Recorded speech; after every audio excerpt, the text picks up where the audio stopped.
The next question is 3.8.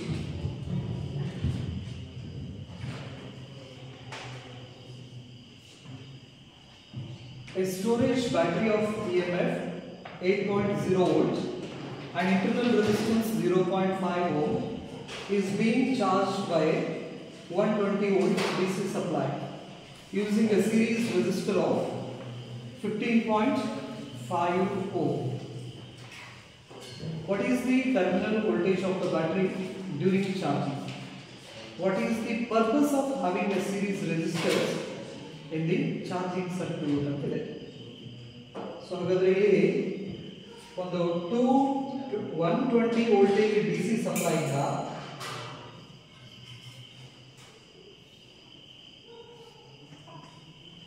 so this is a V is equal to 120 volt DC supply.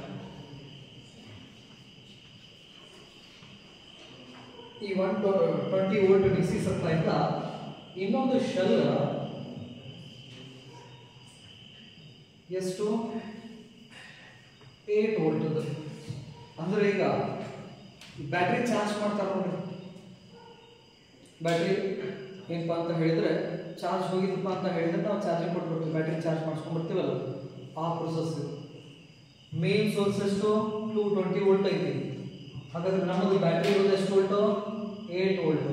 So ಹಾಗಾದ್ರೆ ಈ battery internal resistance ಎಷ್ಟಿದೆ ಅಂದ್ರೆ internal resistance is 0.5 volt internal resistance. Next ಈ 120 volt DC supply ಇದರ resistance ಎಷ್ಟಿದೆ ಅಂದ್ರೆ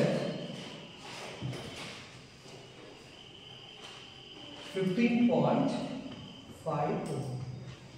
ಇವೆರಡು resistance series connections ನಲ್ಲಿ ಇದಾವೆ. ಈ ತರ ಏನಿದೆ ಸಿಚುವೇಶನ್ ಇದೆ. ಹಾಗಾದ್ರೆ what is the terminal voltage of the battery during charging ಅಂತ ಹೇಳಿದೆ. ಸೊ ಹಾಗಾದ್ರೆ ಟರ್ಮಿನಲ್ ವೋಲ್ಟೇಜ್ ಅದು 8 ವೋಲ್ಟ್ ಏನೈತಲ್ಲ, ಆ 8 ವೋಲ್ಟ್ ಶೆಲ್ದ ಚಾರ್ಜಿಂಗ್ ಟೈಮ್ ದಾಗ ಟರ್ಮಿನಲ್ ವೋಲ್ಟೇಜ್ ಎಷ್ಟು ಅಂತ ಹೇಳಿದೆ.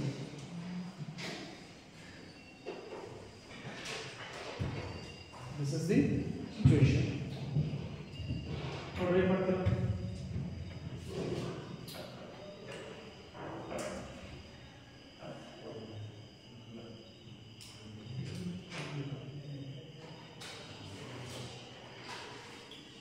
ಸರ್ಕ್ಯೂಟ್ ಕ್ಲೋಸ್ ಮಾಡಿದ್ರೆ ಆ 8 ವೋಲ್ಟ್ ಬ್ಯಾಟರಿ ಚಾರ್ಜ್ ಆಗಕ್ಕೆ ಸ್ಟಾರ್ಟ್ ಆಗ್ತದೆ, ಹೌದಾ? ಸೊ ಹಾಗಾದ್ರೆ ಚಾರ್ಜ್ ಆಗೋದಾಗ ಎಫೆಕ್ಟಿವ್ EMF ನ ನಾವು ಕ್ಯಾಲ್ಕುಲೇಟ್ ಮಾಡಬೇಕಂದ್ರೆ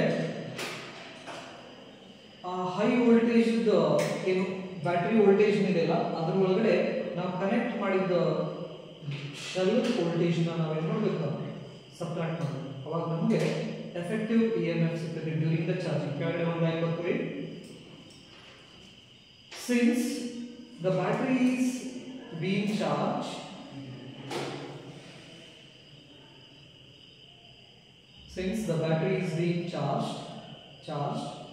so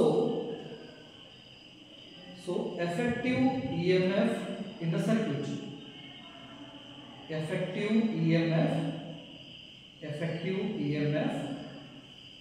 in the circuit. So ಈ ತರ ಸಿಚುವೇಶನ್ಸ್ ಇದ್ದಾಗ effective EMF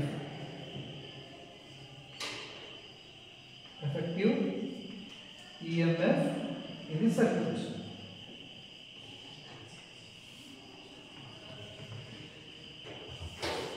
Effective EMF in the circuit, that is effective is equal to V minus E. So here a small e stands for what? That is the EMF of the shell, and capital V stands for what? This is the source. So the effective EMF is equal to V is 120 minus E andre 8. So ಹಾಗಾದ್ರೆ ಈ shell ನಾವು connect ಮಾಡಿದಾಗ effective EMF ಎಷ್ಟು ಬರ್ತದೆ 112 volt. This is the effective EMF. So the current ಎಷ್ಟು flow ಆಗ್ತಿದೆ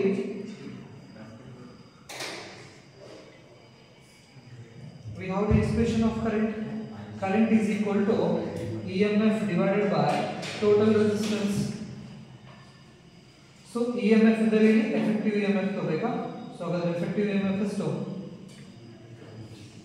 So divided by capital R is to 15.5 plus internal resistance 0.5. 112 divided by this is just like 16 now.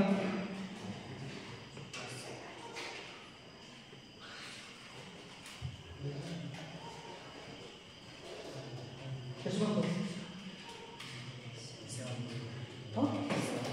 7 ampere.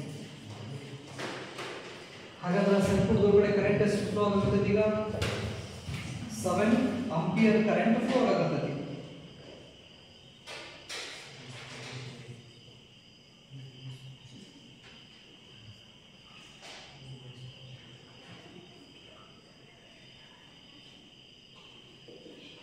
Next ಇದು ಬರ್ಕೊಂಡು ಹಾಗಾದ್ರೆ ಈಗ ನಾವು battery to 120 volt battery connection ಕೊಟ್ಟ ತಕ್ಷಣನೇ ಅದು 8 ವೋಲ್ಟ್ ಶೆಲ್ ಚಾರ್ಜ್ ಆಗಕ್ಕೆ ಸ್ಟಾರ್ಟ್ ಆಗ್ತದೆ ರೈಟ್. ಗಾಡಿ ಲೈನ್ ಬರ್ಕೊಳ್ಳಿ. The battery of 8 volt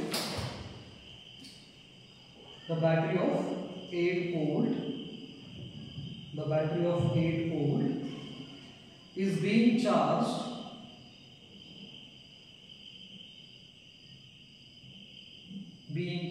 by 120 volts. 120 volt. 120 volt. So the terminal potential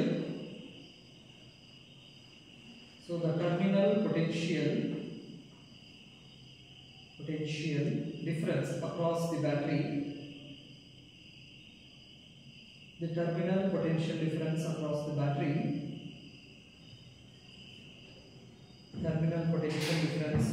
battery will be greater than its potential.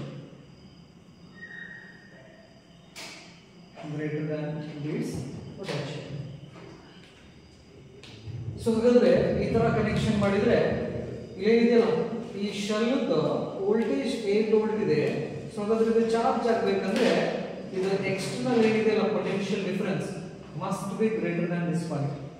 ಹಾಗಾದ್ರೆ ಈ ಶೆಲ್ ನಲ್ಲಿ ಕರೆಂಟ್ ಎಷ್ಟು ಫ್ಲೋ ಆಗ್ತಾ ಇದೆ ಈಗ 7 ಆಂಪಿಯರ್ ಫ್ಲೋ ಆಗ್ತಾ ಇದೆ. Potential difference across the shell. Potential difference across the shell. V is equal to E minus I into R. Values I calculate ಮಾಡಿ. In this case, in charging case, this becomes a positive. Charging case provided potential difference ನಾವು E plus I ಅಂತ ತಗೋತೀವಿ. So ಅದರಲ್ಲಿ E value ಎಷ್ಟಿದೆ 8 volt plus current ಎಷ್ಟು flow ಆಗ್ತಾ ಇದೆ 7 ampere. Internal resistance is 0.5. Charging case ಒಳಗಡೆ ನಾವು ಪ್ಲಸ್ ತಗೋತೀವ.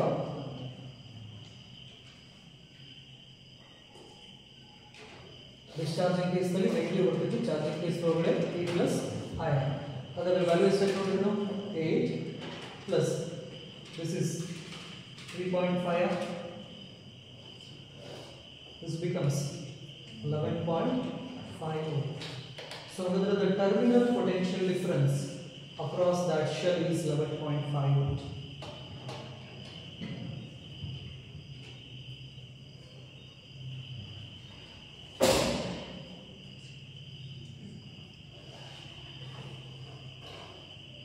ಇದು ಒಂದು ಕ್ವೆಶ್ಚನ್. ಹಾಗಾದ್ರೆ ನಾವೇನಾದ್ರೂ ಈಗ ನಮ್ಮ ಕಡೆ 12 ವೋಲ್ಟ್ ಬ್ಯಾಟರಿನ ನಾವು ಕೊಟ್ಟು ಅಂದ್ರೆ ಅವ್ರು ಚಾರ್ಜಿಂಗ್ ಈಗ ಇಡ್ತಾರ. ಹಾಗಾದ್ರೆ ಚಾರ್ಜಿಂಗ್ ಈಗ ಇಟ್ಟ ತಕ್ಷಣನೇ ಆ 12 volt battery across potential difference ಏನಿರಬೇಕು ಆ 12 ವೋಲ್ಟ್ಗಿನ ಜಾಸ್ತಿ ಇರಬೇಕು. ಅಂದಾಗ ಮಾತ್ರ ಅದು ಬ್ಯಾಟರಿ ಏನಕ್ಕೆ ಚಾರ್ಜ್ ಆಗ್ತದೆ. ನೆನಪಿದೆ, ಅದಕ್ಕಿಂತ ಕಡಿಮೆ ಇತ್ತಪ್ಪ ಅಂತ ಹೇಳಿದ್ರೆ ನಾವು ಕೊಡೋದ್ರ 12 ವೋಲ್ಟ್ ಕೊಟ್ಟಾಗೆ ಅವ 11 ವೋಲ್ಟ್ 10 ವೋಲ್ಟ್ ಹಚ್ಕೊಂಡಪ್ಪ ಅಂದ್ರೆ ಅದೇನೋ ಹೋಗಿಲ್ಲ, ಚಾರ್ಜ್ ಆಗೋದಿಲ್ಲ. ನೆನಪಿದೆ. ರೈಟ್. ಸೊ ಹಾಗಾದ್ರೆ ಅವ್ರು ಏನು ಹೇಳಿದಾರ, ಈ ರೆಸಿಸ್ಟೆನ್ಸ್ ಸೀರೀಸ್ ಅಲ್ಲಿ ಕನೆಕ್ಟ್ ಮಾಡೋದ್ರಿಂದ ಏನು ಲಾಭ ಐತಿ, ಎದಕ್ಕೆ ಕನೆಕ್ಟ್ ಮಾಡ್ತೀವಿ ಅಂತ ಹೇಳಿ. Normally we know when we connected a resistors in series, the resistance becomes high, it controls the current or it reduces the current. Series connections ಕೊಡಲಿಲ್ಲಪ್ಪ ಅಂತ ಹೇಳಿದ್ರೆ ಹೈ ಕರೆಂಟ್ ಫ್ಲೋ ಆಗಕ್ಕೆ ಸ್ಟಾರ್ಟ್. ಸೊ ಹಾಗಾಗಿ ನಾವು ಮಾಡ್ತೀವಿ, resistance ನ series combinations ನಲ್ಲಿ connect ಮಾಡ್ತೀವಿ. ಕೆಳಗಡೆ ಡಯಾಗ್ರಾಮ್ ಮಾಡ್ಕೊಳ್ಳೋದು. The purpose of series resistance, the purpose of series resistance, the purpose of series, the purpose of series resistance is to control the current. The purpose of the series resistance is to control the current drawn from the external supply.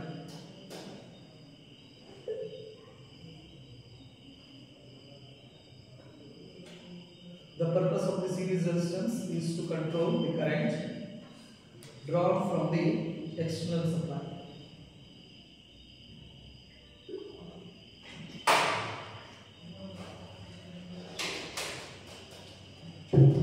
Drawn from the external supply. Otherwise, the current in the circuit, otherwise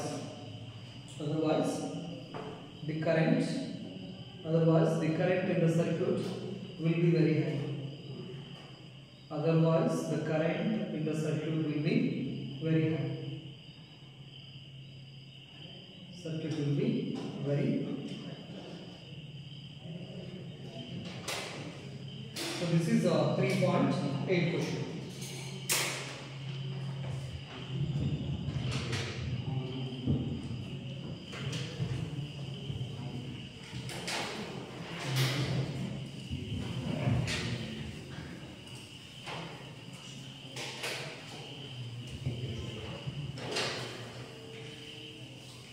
Next, 3.9.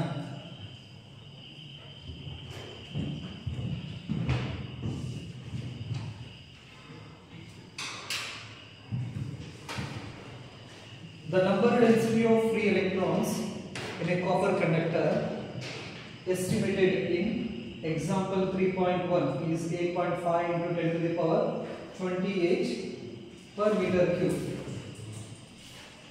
ಏನು ಕೊಟ್ಟಿದ್ದಾರೆ,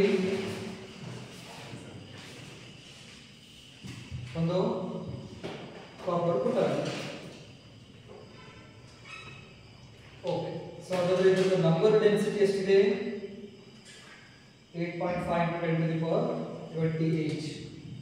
So number density, that is 8.5 into 10 to the power 28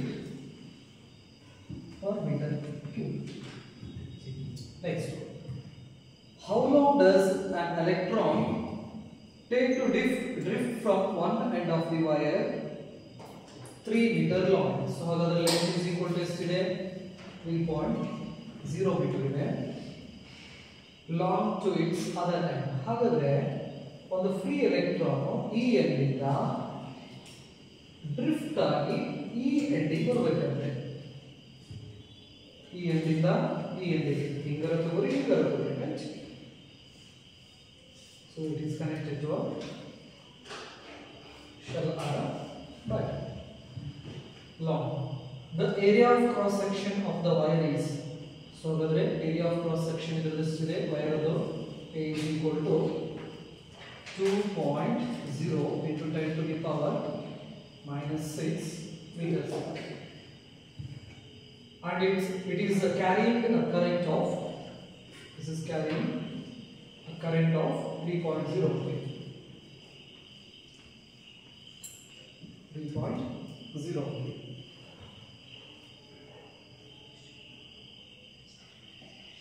How long does an electron take to drift from one end of the wire to other end?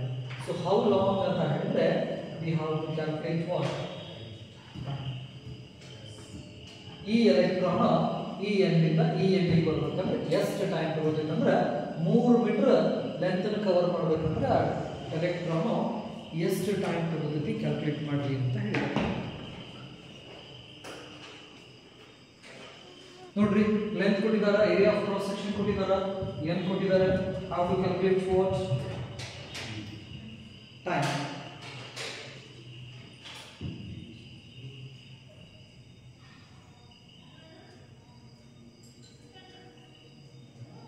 ಯಾವ formula use ಮಾಡ್ತೀರಾ?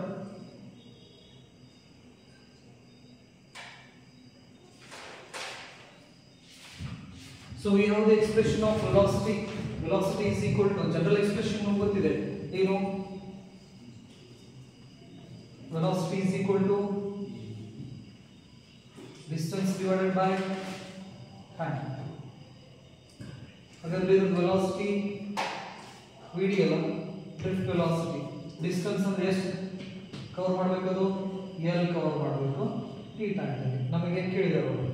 Time calculate ಮಾಡ್ರಿ ಅಂತ ಹೇಳಿದ್ದಾರೆ. t is equal to L divided by vd. ಹಾಗಾದ್ರೆ ನಮಗೆ ಕೊಟ್ಟಿರೋ data ಪ್ರಕಾರ n ಕೊಟ್ಟಿದಾರ, next L ಕೊಟ್ಟಾರ, a ಕೊಟ್ಟಾರ, ನೆಕ್ಸ್ಟ್ I ಕೊಟ್ಟಿದ್ದಾರೆ, ಹೌದಿಲ್ಲ? ಹಾಗಾದ್ರೆ ಈ ಡಾಟಾಸ್ನ ಇಟ್ಕೊಂಡು ನಾವು vd ಕ್ಯಾಲ್ಕುಲೇಟ್ ಮಾಡ್ಬೋದಾ? Expression I is equal to n e a vd.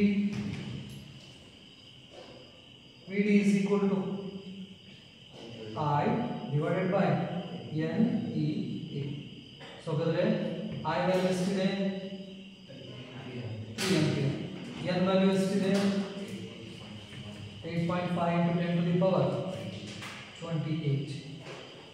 Next ಈ ವ್ಯಾಲ್ಯೂ ನಮಗೆ ಗೊತ್ತಿರೋದೇ ಎಷ್ಟು? 1.6 into 10 to the power minus 19. Next ಈ value area of cross section ಎಷ್ಟು? Area of cross section 2 into 10 to the power minus 6. So ಹಾಗಾದ್ರೆ 3 divided by 8.5 into 1.6 into 2. 8.5 into 1.6 into 2. 27.3. 27.2 into 10 to the power plus 28 minus 19 minus 19 minus 6 andre minus 25 minus 25 plus 28 plus 3. So 3 divided by 27.2. 3 divided by 27.2. 0.110. 0.110 into 10 to the power ಮೇಲ್ಗಡೆ ಹೋದ್ರೆ minus 3. ಅದು 0.110 millimeter per second. Meter per second. So this is the value of what? Drift velocity. Naturally, drift velocity the order ಯಾವಾಗಲೂ 10 to the power minus 3, minus 4, minus 5 ಆ range ಒಳಗಡೆ ನಾವು ನೋಡ್ತೀವಿ materials ನಲ್ಲಿ, right?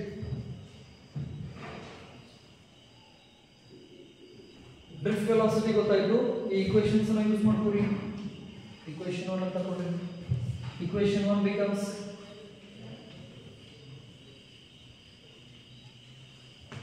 equation 1 t is equal to L value ಎಷ್ಟಿದೆ?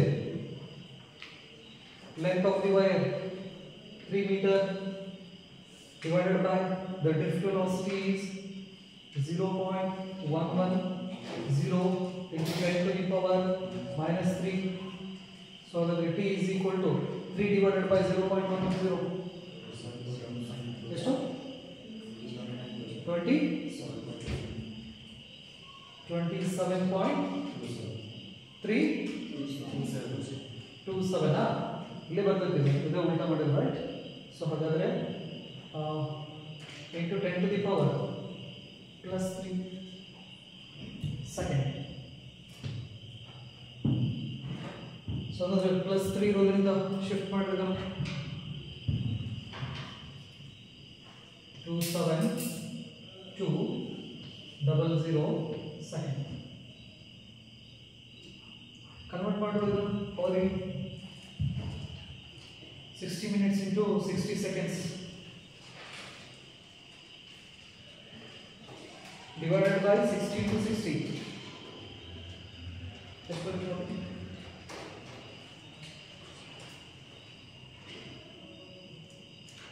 ಇದು second ಆಯಿತು ಹೌದಾ. ಸೊ ಹಾಗಾದರೆ P is equal to 27200 divided by 60 minutes into 60 seconds hour 1 hour ಹೌದಾ. ಸೊ ಹಾಗಾದರೆ ಎಷ್ಟಾಯಿತು 27200 divided by 3600. T is equal to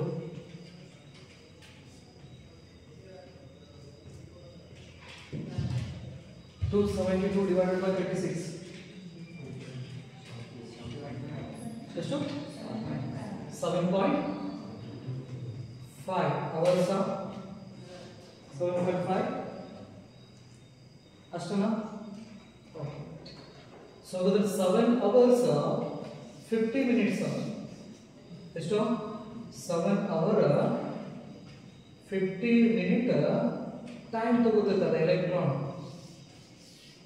ಎಷ್ಟು ಮೀಟರ್ ಟ್ರಾವೆಲ್ ಮಾಡಕ 3 ಮೀಟರ್ ವೈರನ್ನ ಒಂದು ಎಂಡಿಂದ ಇನ್ನೊಂದು ಎಂಡಿಗೆ ಎಲೆಕ್ಟ್ರಾನ್ ಟ್ರಾವೆಲ್ ಮಾಡಬೇಕಂದ್ರೆ ಎಷ್ಟು ತಾಸು.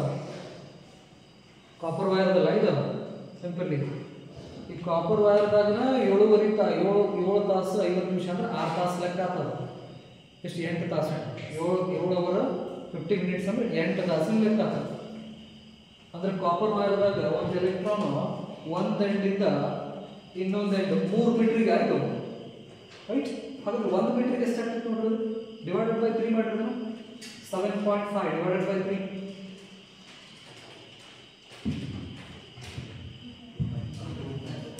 ಎಷ್ಟು 2.43 2.5 ಅಂದ್ರೆ 2 hours 50 minutes. 2.5 2 hours 50 minutes ಆಗ್ತಿತ್ತು. 2 ತಾಸು ಆಗ್ತಿತ್ತು. 2 ಇದಂದ್ರೆ 7.5 ತಾಸು ಹೌದಲ್ಲ. ಇದು 7.5 ತಾಸಿನ ಲೆಕ್ಕ. ಇದು 2.5 ತಾಸು 2.5 hours. ಅಂದ್ರೆ 1 ಮೀಟರ್ ಕಾಪರ್ ವೈರ್ದಲ್ಲಿ ಆ ಎಲೆಕ್ಟ್ರಾನ್ ಡ್ರಿಫ್ಟ್ ಆಗಬೇಕಂದ್ರೆ 1 ಮೀಟರ್ ವೈರ್ ಡ್ರಿಫ್ಟ್ ಆಗಬೇಕಂದ್ರೆ 2.5 ತಾಸು ಟೈಮ್ ತಗೋತಿರ್ತೀವಿ ನೆನಪಲ್ಲಿ. ಬಟ್ ನಾವು ಬಟನ್ ಹಚ್ಚಿದ ತಕ್ಷಣ ಲೈಟ್ ಆನ್ ಆಗ್ತಿರ್ತೀವಿ. ಅಂದರೆ ಅಲ್ಲಿ ಎಲೆಕ್ಟ್ರಿಕ್ ಫೀಲ್ಡ್ ಟ್ರಾವೆಲ್ ಮಾಡ್ತಿದ್ವಿ ನೆನಪಲ್ಲಿ. ಎಷ್ಟು ಸ್ಪೀಡ್ದಾಗ ಟ್ರಾವೆಲ್ ಮಾಡ್ತಿದ್ದವು ಲೈಟ್ ಸ್ಪೀಡ್ನಾಗ ಟ್ರಾವೆಲ್ ಮಾಡ್ತಿದ್ವಿ. ಹಾಗಾಗಿ ಎಲೆಕ್ಟ್ರಾನ್ ಹೋಗಿ ಎನರ್ಜಿ ಮಾಡೋಂಗಿಲ್ಲ, ಜಸ್ಟ್ ಎನರ್ಜಿ ಟ್ರಾನ್ಸ್ಫರ್ ಮಾಡ್ತಿದ್ದವು. ನಾವು ಬಟನ್ ಆನ್ ಮಾಡಿದ ತಕ್ಷಣನೇ ಆ ವೈರ್ ಕ್ರಾಸ್ದಲ್ಲಿ ಒಂದು ಎಲೆಕ್ಟ್ರಿಕ್ ಫೀಲ್ಡ್ ಜನರೇಟ್ ಆಗ್ತೈತೆ ನೆನಪಲ್ಲಿ. ಆ ಎಲೆಕ್ಟ್ರಿಕ್ ಫೀಲ್ಡ್ ಎಷ್ಟು ಸ್ಪೀಡ್ದಾಗ ಜನರೇಟ್ ಆಗ್ತಿದ್ರೆ ಸ್ಪೀಡ್ ಆಫ್ ಲೈಟ್. ಹಾಗಾಗಿ ಬಟನ್ ಹಚ್ಚೋದ ಕಡ ಲೈಟ್ ಏನಾಗ್ತಾವೆ ಆನ್ ಆಗ್ತಾವೆ, ಎಲೆಕ್ಟ್ರಾನಿಕ್ ಡಿವೈಸಸ್ ಆನ್ ಆಗ್ತವೆ. This is all good for your numerical problems of electricity.